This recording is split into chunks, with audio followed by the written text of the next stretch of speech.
Kawan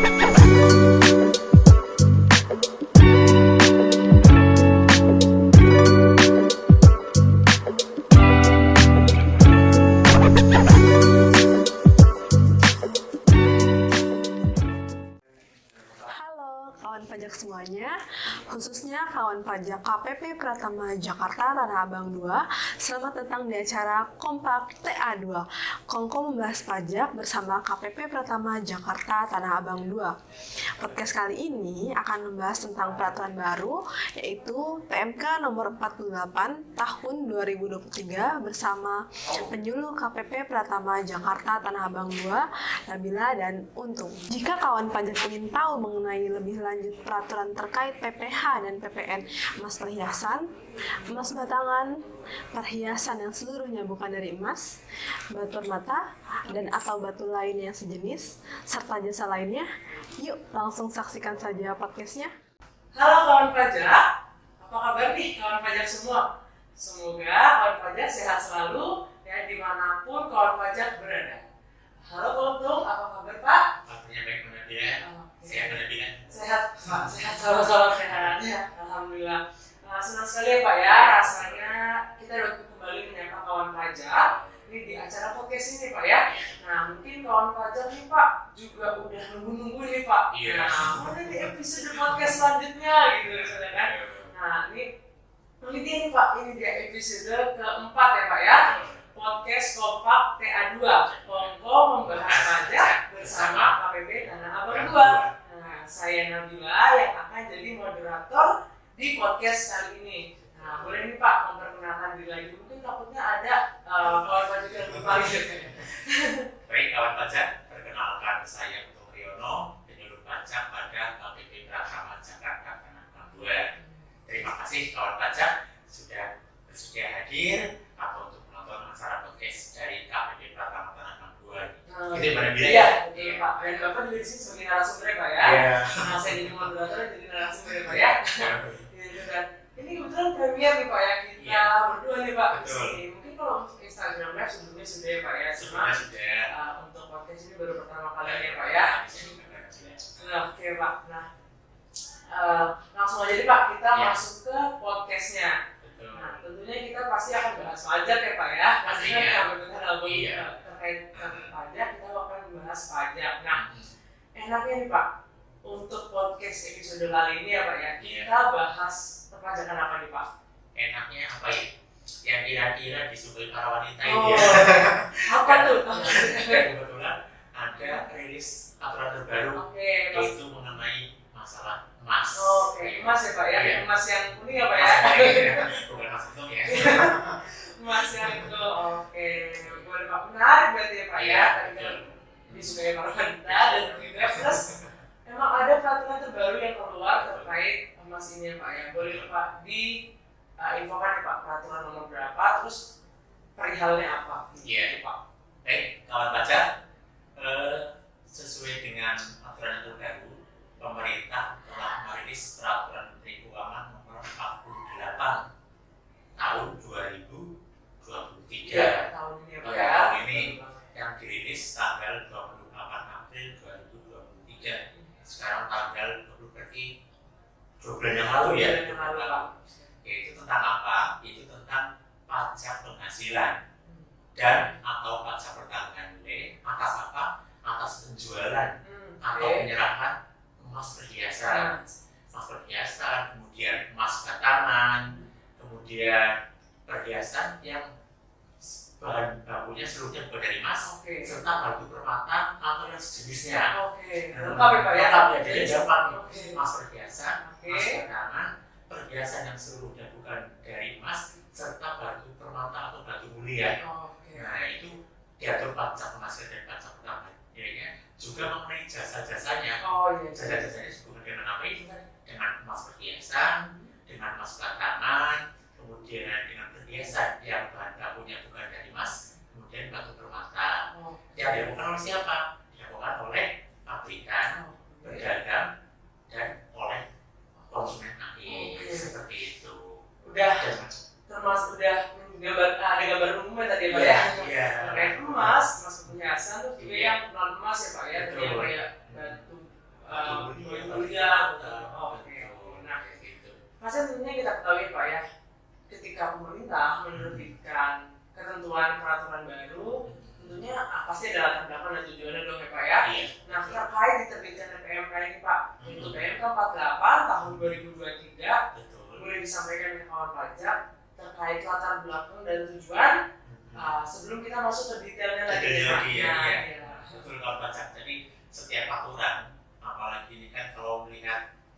hierarkinya kan mulai dari undang-undang, peraturan pemerintah dan peraturan menteri gitu ya. Nah, ini peraturan menteri pasti ada dasar hukumnya. Dasar hukumnya apa kawan pajak? Tentunya karena ini menyangkut perpajakan, dasar hukumnya pasti ada 3 mengenai ketentuan umum tentang cara perpajakan. Nah, kemudian mengenai pajak penghasilan dan mengenai pajak pertambahan nilai. KUP-nya apa? KUP-nya karena ini mengatur mengenai penunjukan pihak lain sebagai pemotong dan pemungut pajak penghasilan. Itu nanti kita bahas ya, apa itu pajak penghasilannya. Kemudian juga pajak pertambahan nilai, kenapa harus diatur? Karena ini nanti menyangkut syarat tertentu nanti kita bahas juga. Ya, kemudian nanti juga ada jenis pajak yang dipotong yaitu mengenai pajak penghasilannya. Ya, jadi pokoknya itulah, setiap aturan pajak pasti akan merunut ketentuan umum tata kelola pajaknya bagaimana, pajak penghasilannya dan pajak pertambahan nilainya. Terus seperti itu latar belakangnya ya. Jadi tujuannya itu yang pertama itu memberikan kepastian hukum. Terus yang kedua itu memberikan rasa keadilan. Keadilan bagi siapa? Keadilan bagi pedagang emas terutama. Karena selama ini ada pedagang emas yang ditetapkan sebagai PKP atau dibubarkan sebagai PKP, tapi ada pedagang emas yang tidak dibubarkan sebagai PKP. Terus maksudnya adalah kesederhanaan dan tentunya adalah kemudahan ya. Itu salah satu tujuannya. Terus yang paling esensi adalah bahwa PNK 48 ini adalah untuk mengubah PNK atau aturan-aturan sebelumnya, yaitu PNK nomor 32 tahun 2017 dan juga PNK nomor 41 tahun 2022, khususnya berkaitan dengan penjualan emas batangan. Itu kan dia. Tentunya memang kalau diterbitkannya peraturan atau ketentuannya Pak ya, pasti untuk wajib pajak di mana untuk kemudahan dan kesederhanaan terkait pemenuhan kewajiban perpajakannya gitu Pak ya. Nah, tadi kan disebutkan juga Bapak menyebutkan ini peraturan baru nih Pak ya, baru rilis. Nah, terkait baru rilis tadi bulan April untuk mulai berlakunya nih Pak. Kan karena peraturan baru mulai berlakunya kapan Pak? Iya, betul Mbak Nabila. Jadi peraturan ini mulai berlaku 1 Mei ya, 1 Mei tahun 2023. Jadi wajib pajak yang terdaftar sebelum 1 Mei 2023 itu sudah harus menjalankan pemenuhan kewajiban perpajakan sesuai dengan PNK 48 ini. Per 1 Mei itu Per Pak 1 ya, Mei, harus betul, melakukan menjalankan kewajiban perpajakan tersebut. Nah, oke, nanti udah terkait awalannya dulu Pak ya, kita masuk ke materinya ya, materi peraturannya. Nah, jadi kita akan kita kupas apa nih Pak? Mungkin boleh gambaran umumnya sedikit terkait materinya ini juga. Ya, sesuai judulnya ya, namun singkatnya bahwa peraturan ini akan membahas terkait mengenai penjualan atau penyerahan itu tadi emas perhiasan, emas batangan, perhiasan yang seluruhnya bukan dari emas, dan batu permata atau yang sejenisnya seperti itu. Nah, terkait aktornya tadi kan Pak, tadi Bapak sebutin pertama 3 ya Pak ya. Ada pengusaha, ada yang pedagangnya, pabrikannya, terus yang kedua ada pedagang emas perhiasan, terus yang ketiga ada konsumen akhir Pak ya. Kita ya Pak ya, konsumen akhir. Nah, terkait ketiga tadi aktor itu Pak, kita langsung masuk ke detailnya. Dan untuk perpajakan itu sudah dibahas juga, tentunya tadi ada PPh PPN ya Pak ya, tadi Bapak sebutkan ada pajak penghasilan dan pajak PPN-nya. Nah, untuk PPN-nya dulu nih Pak, kita PPN-nya dulu, apakah berarti semuanya terlibat? Semuanya terlibat, 3-3 itu Pak, harus PKP? Iya, baik, jadi karena aturan ini mewajibkan semua pedagang, pedagang sebagai pengusaha kena pajak, ya, maka sejak 1 Mei 2023 sesuai dengan pasal 13 PNK 2023 bahwa seluruh pabrikan emas dan pedagang emas wajib dikukuhkan sebagai pengusaha kena pajak. Meskipun pabrikan atau pedagang ini masih batasan sebagai pengusaha kecil yang omsetnya masih di bawah 4,8 miliar rupiah dalam 1 tahun. Jadi prinsipnya apa? Prinsipnya semua pabrikan dan semua pedagang emas per 1 Mei 2023 wajib dikukuhkan sebagai pengusaha kena pajak seperti itu. Saya kira clear ya. Jadi pokoknya nanti tidak ada alasan antara toko yang satu dengan toko yang lain beda perlakuan, yang satunya PKP, yang satunya tidak PKP. Karena sudah kewajiban satu iya. Ada ketentuan ini wajib PKP semua gitu. Semua betul. Kalau kita sebagai konsumen akhir, Kalau kita sebagai konsumen itu tidak. Karena kita adalah kalau konsumen sebagai PKP nanti kita berjualan semua. Karena emang kalau konsumen akhir nggak PKP, cuma kalau berarti pabrikan dan pedagang emas tadi yang wajib PKP ya Pak ya. Karena sesuai PMK 48/2023 ini. Nah, jadi ini Mbak bilang, jadi oleh karena itu karena sejak 1 Mei sebagai PKP, makanya apabila saat ini nih pas kita mengadakan siaran ini terdapat pedagang emas yang belum PKP Pak ya, belum sebagai PKP, maka monggo silakan untuk mendaftarkan diri sebagai pengusaha kena pajak di KPP terdaftar. Sesegera mungkin ya Pak. Sesegera mungkin, betul. Iya. Nah, kalau tadi kan Bapak sudah sebutin juga memang harus PKP ya Pak ya, dan kita ngomongin PPN-nya ini Pak. Untuk tarif nih Pak, ngomongin pajak pasti ada tarifnya. Mau dijelasin nih Pak? Apa PPN-nya, tarifnya seperti itu Pak? Iya, baik. Jadi di PMK 48 ini, jadi yang saya sebutkan tadi bahwa yang kita akan bahas adalah bahwa tarif untuk PPN emas ini menggunakan besaran tertentu. Ya, jadi kalau tarif PPN normal itu 11%, ya sejak undang-undang HPP, ya di PMK 48 ini untuk penyerahan atau penjualan emas perhiasan itu menggunakan besaran tertentu. Artinya apa? Artinya pajak masukan yang diperoleh siapa? Diperoleh pabrikan atau pedagang emas itu tidak dapat dikreditkan. Gitu. Nah, di sini karena penjual di sini ada dua ya. Yang pertama pabrikan, yang kedua adalah pedagang emas. Baik, kita mulai untuk pabrikan dulu ya. Untuk pabrikan itu ada dua tarif. Ada dua ya. Jadi kalau pajak, jadi untuk pabrikan itu ada dua tarif. Yang pertama adalah 1,1%. Dari mana? Dari harga jual. Ya, 1,1% dari harga jual. Ini untuk penyerahan emas perhiasan produk sendiri kepada pabrikan lainnya atau kepada pedagang. Jadi misalnya pabrikan, misalnya apa ya? Misalnya Antam gitu ya. Antam misalnya menjual produk emasnya ke pabrik lain atau pedagang, itu tarifnya 1,1%. Pedagang atau pabrikan lain misalnya mungkin Mbak Nabila tahu pabrikan perhiasan terbesar misalnya, mungkin inisialnya kalau di Jawa Timur itu ada yang namanya PT HWT. Selama ini kita tahu PT HWT.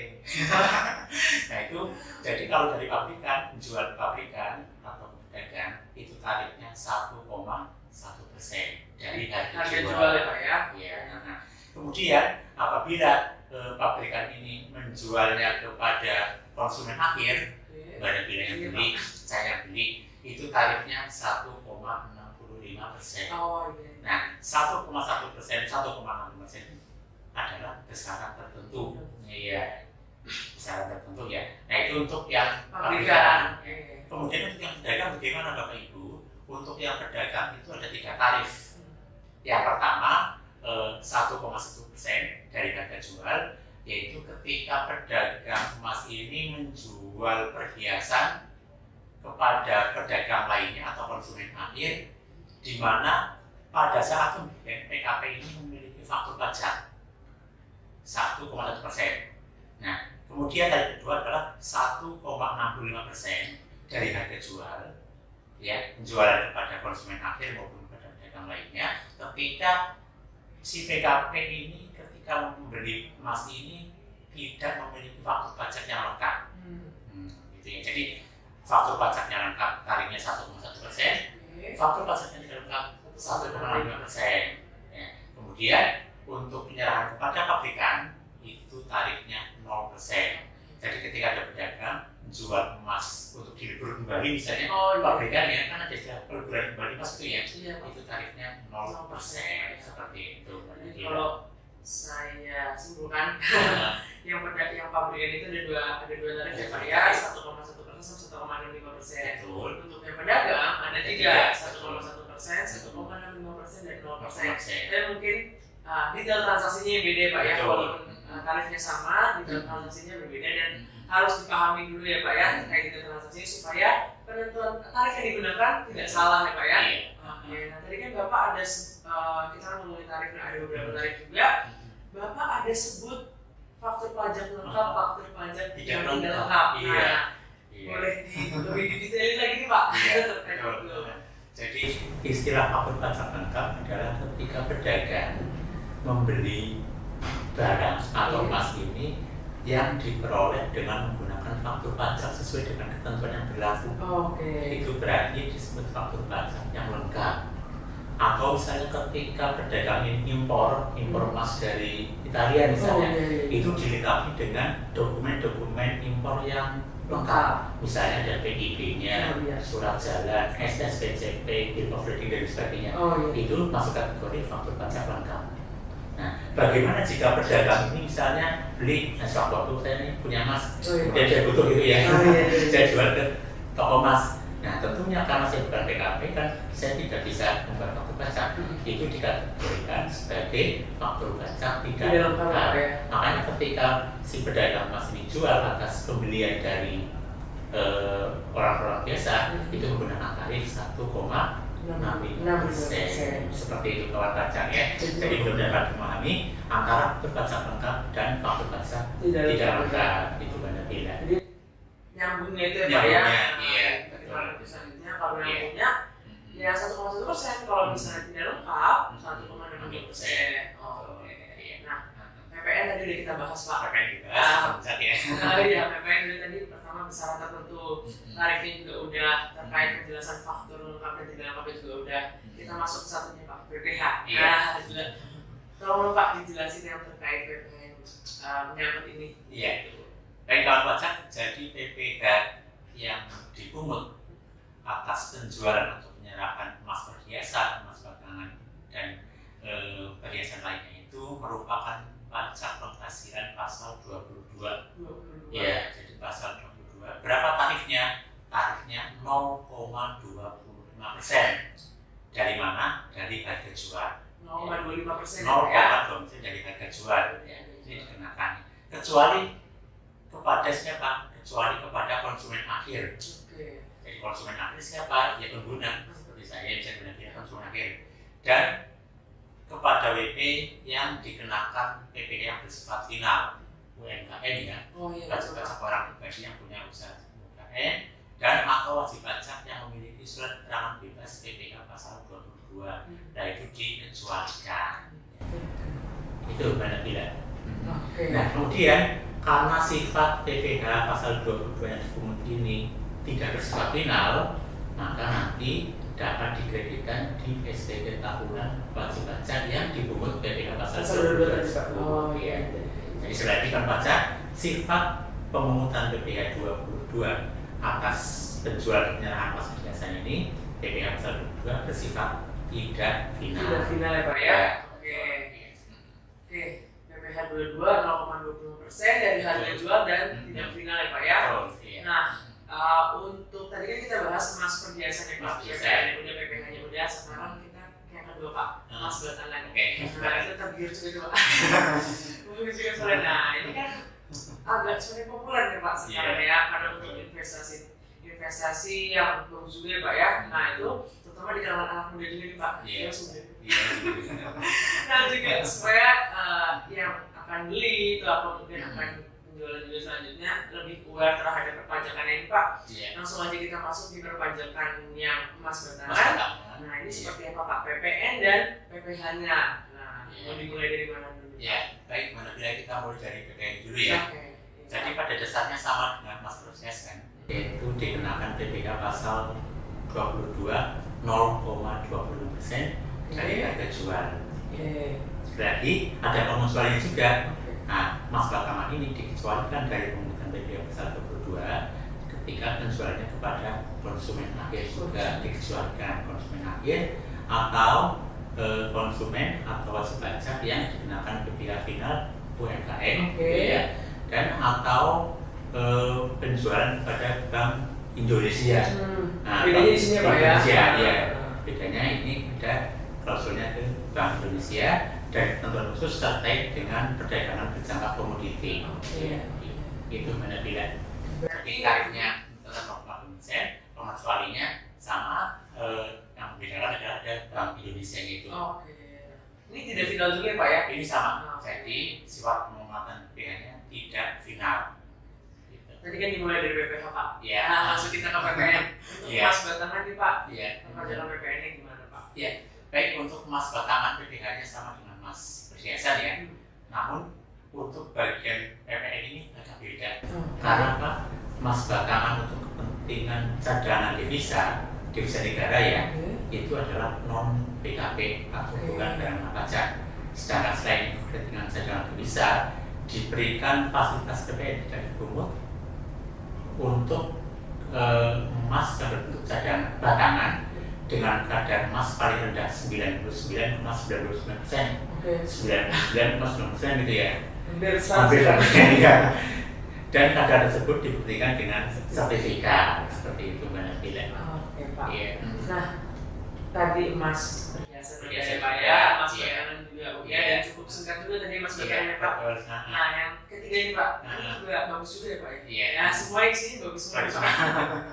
Nah, ini kita nggak ngomongin emas, cuma kita ngomongin sekarang terkait yang mungkin bahan seluruhnya bukan dari emas ya Pak ya, seperti batu permata dan atau batu lainnya sejenis. Iya. Nah itu balik lagi PPH, PPN-nya gimana? Iya, baik Mbak Nabila. Jadi untuk PPH sama ya, yaitu PPH pasal 22. Tarifnya juga sama 0,25% ya, dan pengecualiannya juga sama dengan transaksi pada emas perhiasan, yaitu ketika penjualan kepada konsumen akhir atau kepada wajib pajak yang dikenakan PPh final dan atau kepada wajib pajak memiliki surat keterangan bebas pembuatan PPh pasal 22. Nah ini juga dikecualikan dari pembuatan PPh pasal 22 lawan pajak. Nah itu. Dan untuk PPN-nya itu berlaku hanya satu tarif ya. Jadi ini untuk yang batu permata ya, mungkin ada itu hanya berlaku satu tarif, yaitu 1,1 dari jual. Oke, siap. Lanjut lagi aja langsung Pak ya. Lanjut lagi aja. Kita sekarang kan kayak pertemuan ini ya. Tadi judulnya juga panjang kan ya, judulnya panjang dan makanya kita bahas di podcast kali ini. Ya banyak juga. Makanya kita mau langsung masuk ke selanjutnya nih Pak. Ya ini ada 3 objek yang kita bahas Pak. Nah yang keempat nih, kan kalau emas nggak langsung jadi ya Pak ya. Nah emas nggak langsung jadi, terus kalau misalnya kita punya, terus misalnya udah nggak mungkin loh Pak, udah nggak cincin gitu Pak. Pasti kita butuh pabrikan atau misalnya butuh orang lain untuk membantu ya Pak ya, untuk supaya bikin sling-sling lagi Pak, shiny lagi. Nah itu yang saya pahamkan ada namanya jasa penyepuhan emas tuh Pak. Nah itu ada jasa penyepuhan, ada jasa pelapisan emas, ada jasa modifikasi Pak. Nah tadinya N jadi S. Nah itu bagaimana aspek perpanjangannya itu Pak? Kayak jasa-jasa tersebut gitu. Memang kalau menyangkut emas perhiasan ini tidak lepas dari dia ada jasa komoditas, jasa penyepuhan dari kegiatan jasa pelapisan atau mungkin bisnis dengan emas nah jasa-jasa ini juga tidak lepas dari PPh ini. Jadi ketika misalnya seseorang atau misalnya yang menggunakan emas perhiasan ini melakukan jasa modifikasi, jasa penyepuhan, jasa pelapisan, itu merupakan posisi PPh juga. Namanya posisi PPh pasal 21. Jika PPh jasa ada orang pribadi, kemudian jika penyidik jasanya adalah badan, ini merupakan posisi PPh pasal 23. Jadi Undang Undang ini mengatur semuanya ya, PPh-nya diatur, PPh penjualan emasnya juga diatur, PPh atas jalannya juga diatur. Pokoknya itu sekali dari ini. PPh-nya besar seperti PPh-nya. PPh jasa ini kan BPN-nya juga Pak. Iya. Betul ya. Jadi untuk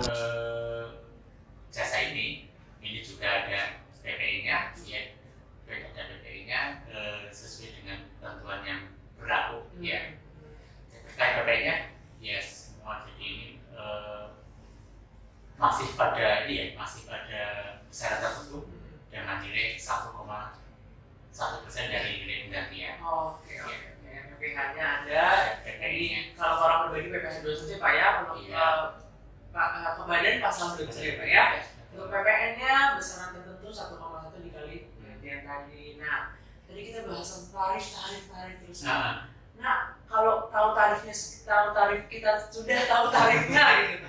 Para pabrikan, para pedagang, yang menyediakan jasa juga sudah tahu tarifnya.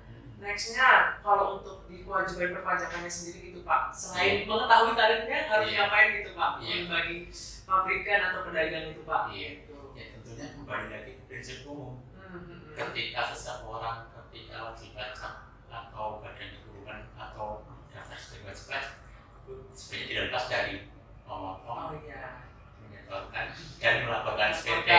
Sama, untuk usaha pabrikan emas, pedagang emas atau pengusaha emas juga perlakuannya juga sama. Ketika memungut PPh pasal 22 juga wajib menyetorkan kas negara dan melaporkan. Dan ingat karena ini PPh 22 sudah menggunakan purifikasi. Purifikasi kawan pajak ya. Di DJP online ya. Kemudian untuk PPh pasal 21 ataupun PPh pasal 26 masih bisa menggunakan ISPT ya pada nilai ya. Kemudian terkait dengan PPN, semua pabrikan untuk emas juga wajib sebagai PKP, tentunya juga wajib membuat kartu pelajar. Kewajiban sebagai PKP ya Pak ya? Betul, kewajiban sebagai PKP. Sama memungut PPN, menyetorkan PPN ke kas negara, dan juga nanti melaporkan SPT PPN. Seperti itu kawan pajak. Kawan pajak, ini kayaknya udah lengkap banget nih Pak. Pak Untung. Terkait PMK 48, udah tadi dari pertama dari aktornya, saya ulang ya Pak. Pabrikan, pedagang, konsumen akhir. Nah terus juga tadi ada PPN dan PPh-nya juga tiap aktor ada ya Pak ya, terutama pasti yang pabrikan sama pedagang ya Pak ya. Nah ini ada tarifnya sendiri-sendiri dan ada juga ketentuannya sendiri-sendiri tentang detail yang digunakan untuk tarif tersebut ya Pak ya.